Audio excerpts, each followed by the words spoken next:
Hello everyone and welcome to ultimate auto studio. आज हमारे पास आई है मारुति सुजुकी की बलेनो, जिसको हम लोग पूरा चेंज करने वाले हैं। कस्टमर का रिक्वायरमेंट था कि उनको कुछ अलग करना है, उनको ये ग्लॉस कलर जो है वो नहीं रखना है, तो हम लोगों ने मैट फिनिश का सजेशन दिया था और कस्टमर भी एग्री हुए। तो ये गाड़ी को हम लोग ग्लॉस टू मैट फिनिश में कन्वर्ट करने वाले हैं। इसके ऊपर हम लोग यूज़ करेंगे पेंट गार्ड कंपनी का 5 साल का मैट पीपीएफ। उसके साथ ही हम लोगों ने और 2 सजेशंस कस्टमर को दिए थे, जैसे कि इसका ओरिजिनल एलॉय जो है वो वाइट कलर में है, जिसको हम लोग चेंज करके ब्लैक मैट फिनिश में करने वाले हैं, ताकि वो पीपीएफ के साथ उसका टोन मैच हो जाए। और इसके जो कैलिपर है वो हम लोग रेड कलर में पेंट करने वाले हैं। तो चलिए देखते हैं ये गाड़ी का वीडियो।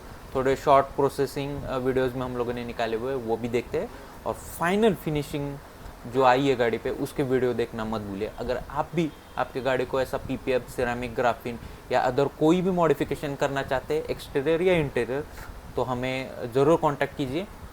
नीचे हमारा कांटेक्ट नंबर आ रहा है, उस पर आप कॉल या व्हाट्सएप कर सकते हैं। इंस्टाग्राम पे भी आप डायरेक्टली मैसेज कर सकते हैं। तो चलिए देखते हैं ये गाड़ी का वीडियो।